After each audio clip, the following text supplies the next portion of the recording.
Bom, então, dando continuidade, a queimadura, ela pode ser de acordo com a classificação estabelecida pela fonte que vocês desejarem entrar. Eu vou colocar aqui para vocês depois, tá certo? Ela pode ser classificada habitualmente, na maioria das literaturas, como primeiro, segundo e terceiro grau. O primeiro grau é onde tem hiperemia e pode ser em pequena parte do corpo ou todo extenso. Segundo grau, tem a presença de hiperemia, que é vermelhidão e bolha. Não tem bolha no primeiro grau, quando está aqui, eu vou arrumar, tá? Só a partir do segundo grau. O terceiro grau, ela é mais profunda, é como se fosse uma queimadura por cigarro. Você pega, eu sei que a maioria não fuma aqui, mas como se você passasse na pele e fica aquela partezinha cinza, que é o que a gente chama de necrose da pele. Mesmo que fique escura, em volta fica cinza. É quando realmente já teve necrose. Maioria das vezes o paciente não tem dor, ele pode ter uma queimadura de primeiro, segundo, terceiro grau, não tem problema nenhum. Pode ter de primeiro e segundo em várias partes do corpo, ou ele pode ter uma queimadura toda de terceiro grau. O quarto grau, algumas referências bibliográficas, elas falam que atinge todas as camadas da pele. Queima músculo, osso. Geralmente as que queimam osso e o paciente ainda continua vivo são as queimaduras elétricas, onde você vê a pele íntegra, mas o paciente, quando vai ser feita a amputação ou o que quer que seja, o paciente já se encontra com o membro sem nenhum tipo de atividade.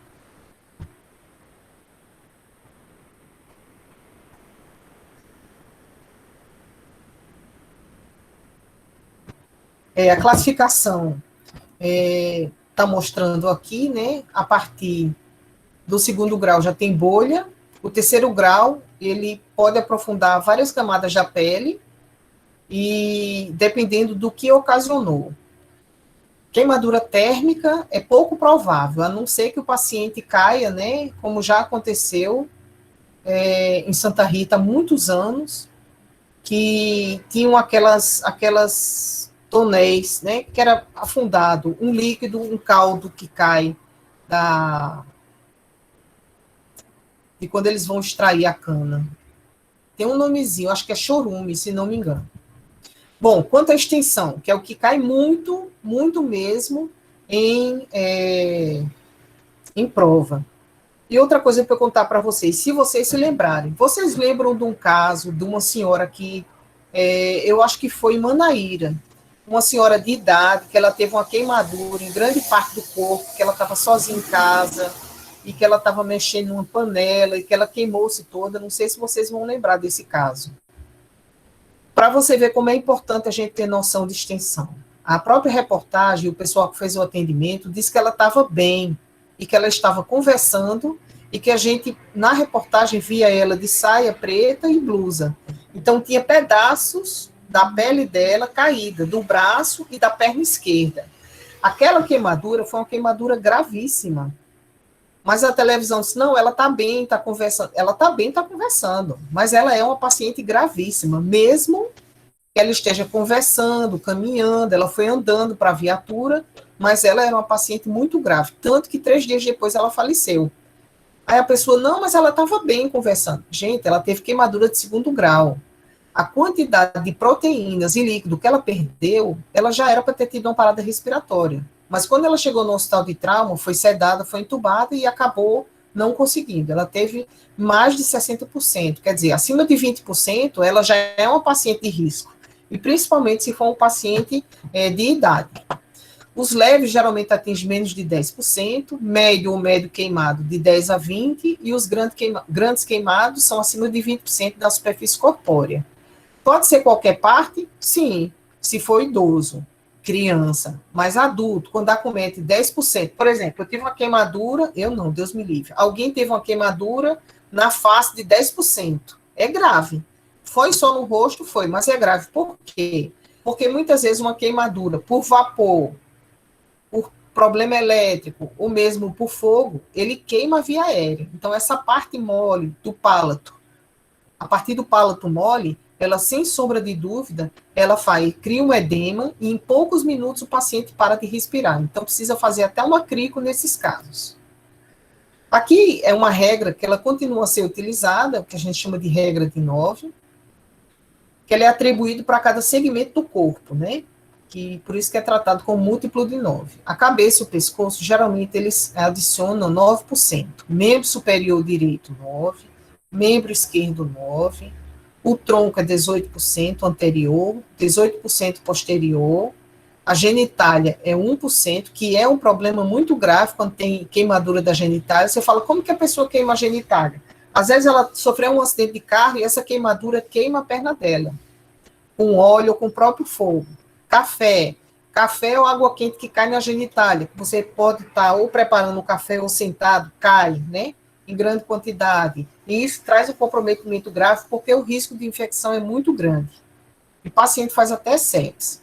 Coxa direita, 9, coxa esquerda. A perna e o pé direito, 9 e 9%. E aí eu queria falar uma coisa para vocês muito importante. A maioria dos pacientes recebem soluções fisiológicas ou Ringer para repor. Existe um cálculo que é feito para esse paciente.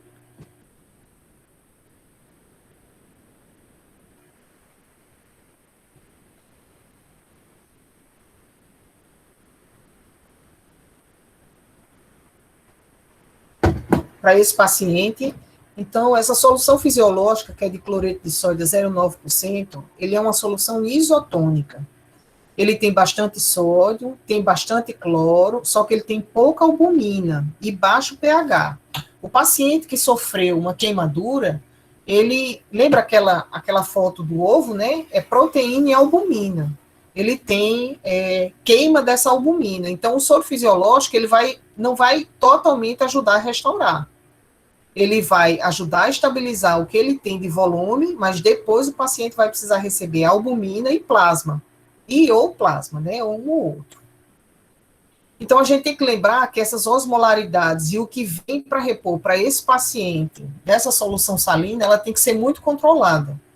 É o mais usado, ela pode ser feita rapidamente, só que o paciente, muitas vezes, quando ele já tem uma lesão renal, ela tem que ser feita com bastante cuidado. Por isso que um dos procedimentos, quando o paciente queimado chega, é a gente passar uma sonda vesical, para tudo que vai ser infundido para ele, ser acompanhado como é que está a urina. Se a urina dele foi por queimadura e ele está preta, né?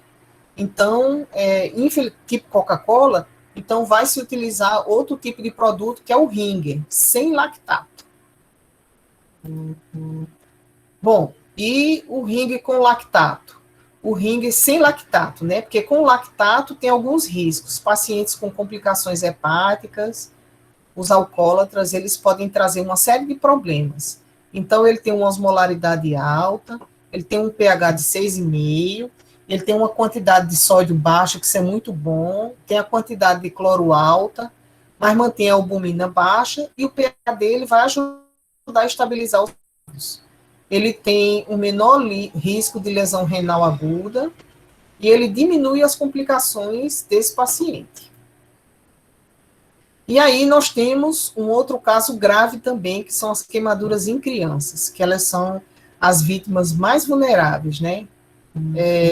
Primeiro porque ela não sabe que, infelizmente, né, tem situação de risco. Quando ela vê um cabo, ela pode pensar que é uma vassoura para ela se pendurar, ela pode pensar que é uma árvore, que ela viu o desenho, um macaco se pendurando, ou um boneco pulando, então o cabo parece isso. É bastante interessante quando vocês tiverem a oportunidade de entrar no site chamado ONG Criança Segura. Essa ONG Criança Segura, ela fornece alguns treinamentos gratuitos, vocês podem acessar os vídeos, e tem um neurologista explicando exatamente o porquê que acontece isso, dá essa visão das crianças em relação aos objetos. Só beber um pouquinho d'água.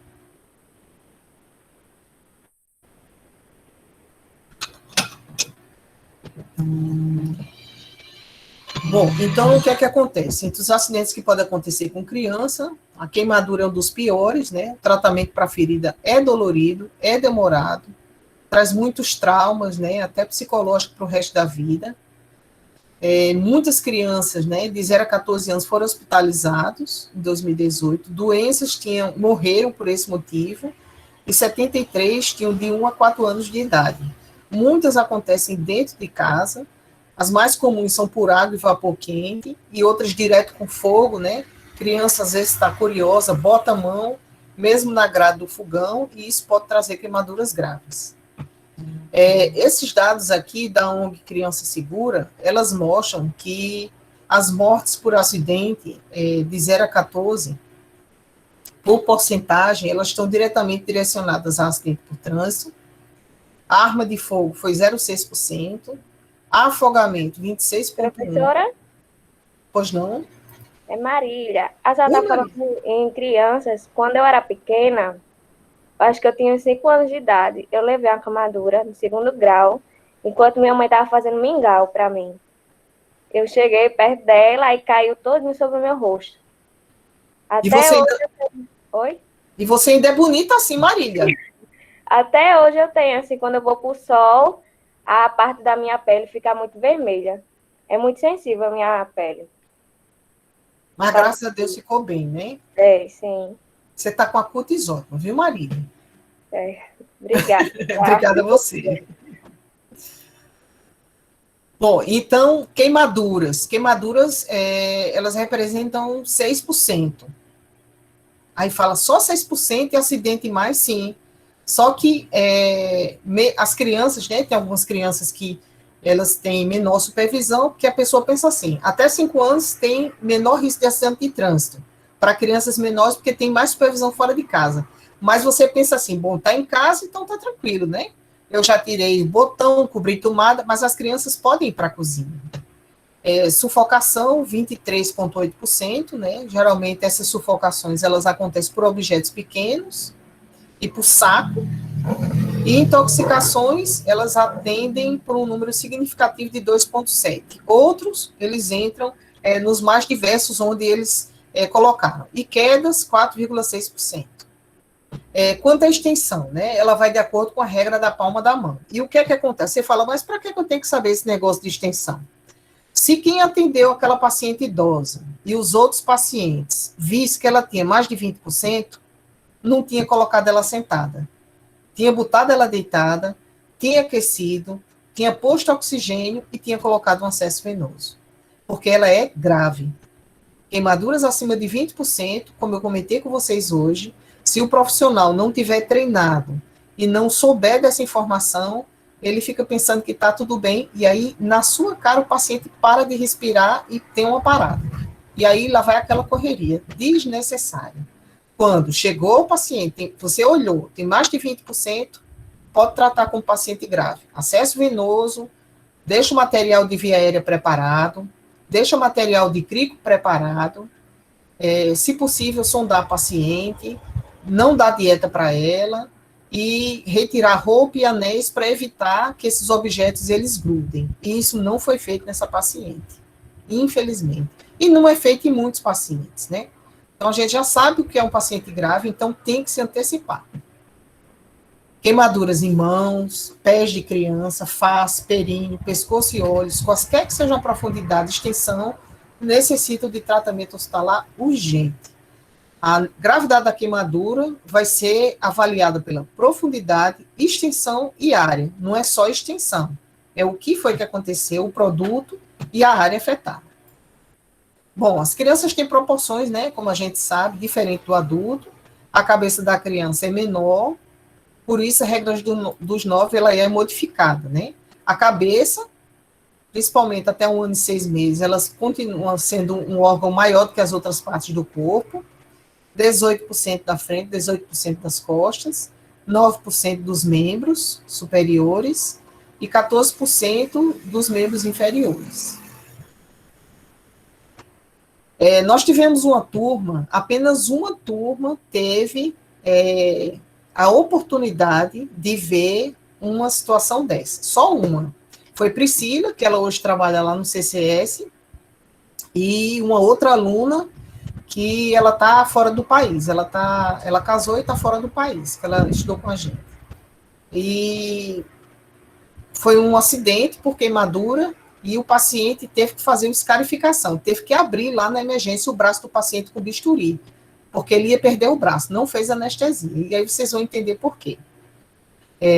Quando a gente avalia a profundidade e a extensão, para determinar quantos por cento esse paciente tem. A próxima etapa é verificar quais foram as áreas, se elas foram áreas críticas, como mão, pé, face, genitália. Se teve a face, tem que verificar se os cílios, a sobrancelha e os pelos do nariz estão queimados. Se foi, é uma urgência. Verificar se foi criança e idoso, né, que eles têm maior risco de fazer insuficiência respiratória.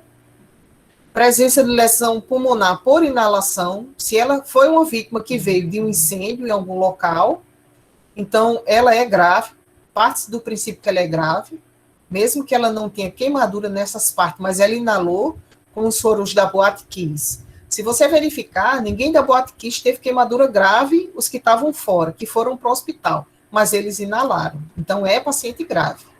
Presença de lesões associadas, né? Outros traumas também devem ser levados em consideração. E se o paciente tem diabetes ou insuficiência renal, também deve ser observado. A mesma sequência que vítima de trauma, né? Não se torna um trauma se você for atrás do paciente para avaliar, pegar esse paciente, se o local é seguro. E aqui eu queria deixar pontuado o seguinte, a gente discutiu muito com os meninos do SAMU, na época que teve um incêndio, não sei se vocês vão lembrar, do Pão de Açúcar de Manaíra, aquele que fica no retorno de Manaíra. Teve um incêndio lá.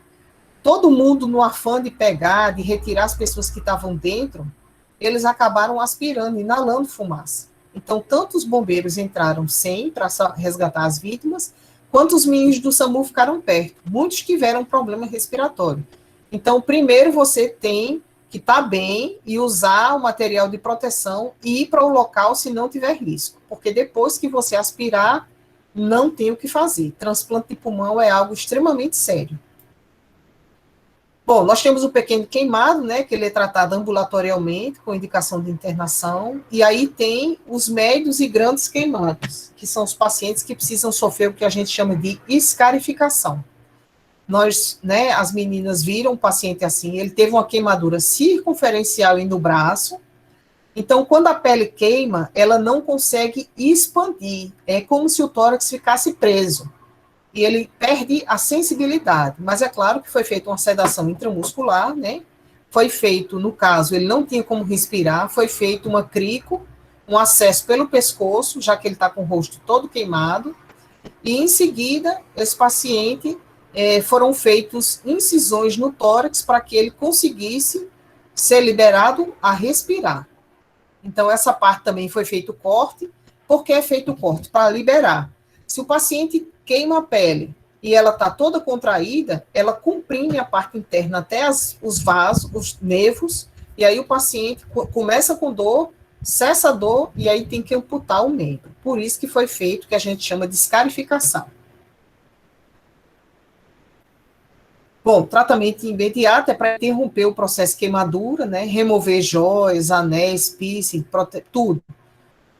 A gente resfria o paciente, se for em áreas menores, né? Lógico, se for em áreas maiores, tem que sedar o paciente, fazer isso e levar para o centro cirúrgico. Mas braços, pernas, a gente geralmente joga soro fisiológico. Se for em casa, vocês já sabem, em primeiros socorros, que nós devemos manter por mais de 20 minutos,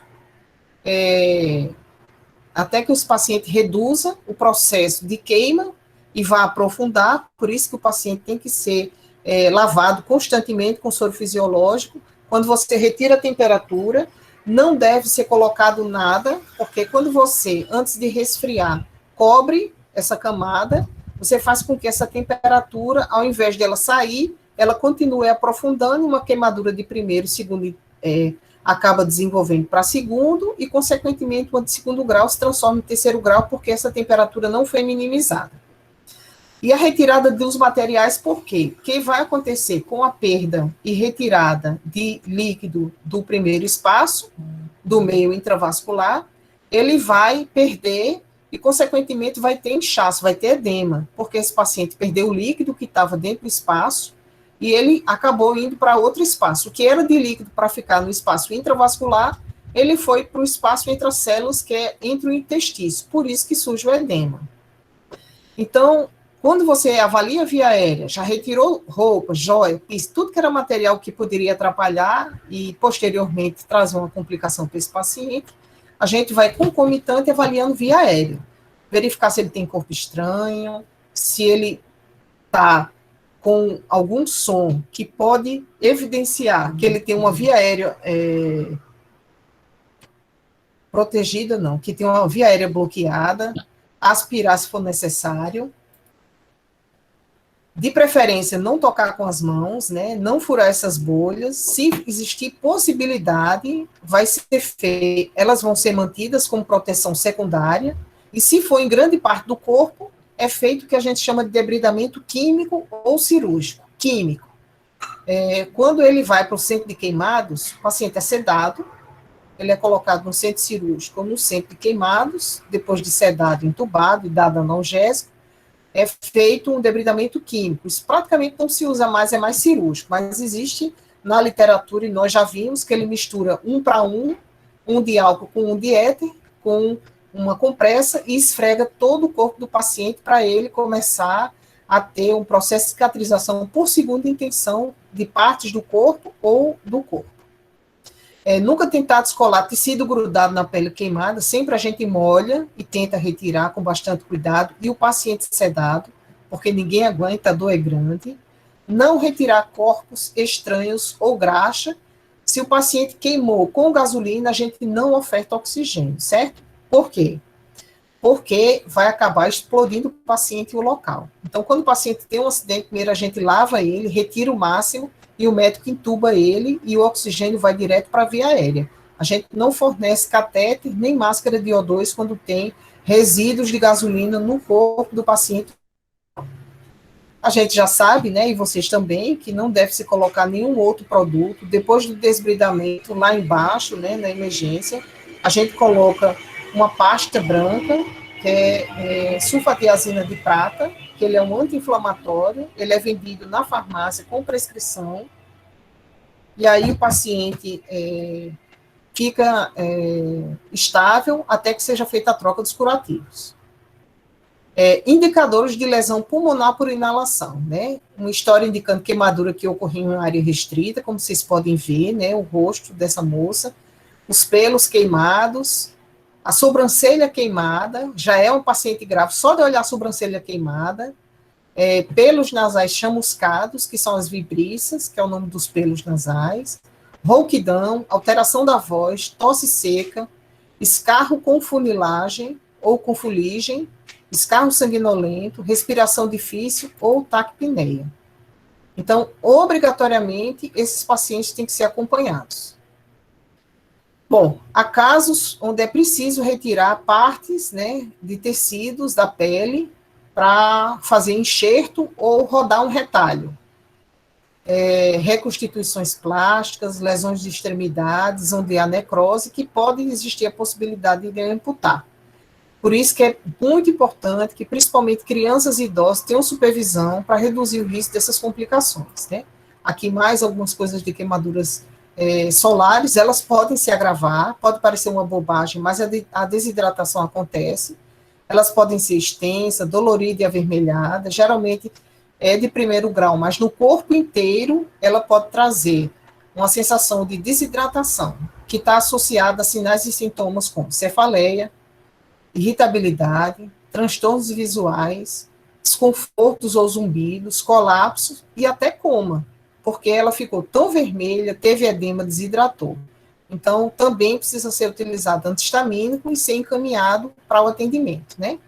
E aí, o mais comum são água um pouco mais fria, sabão neutro, não use gelo no local, porque essa diferença térmica faz com que surjam bolhas, e aí transforma-se numa queimadura de segundo grau.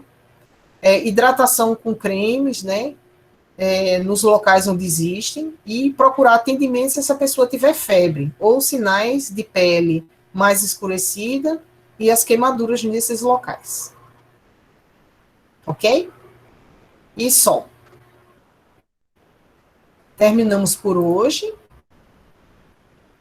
Foi ótimo estar aqui com vocês, viu? Vocês querem tirar alguma dúvida mais?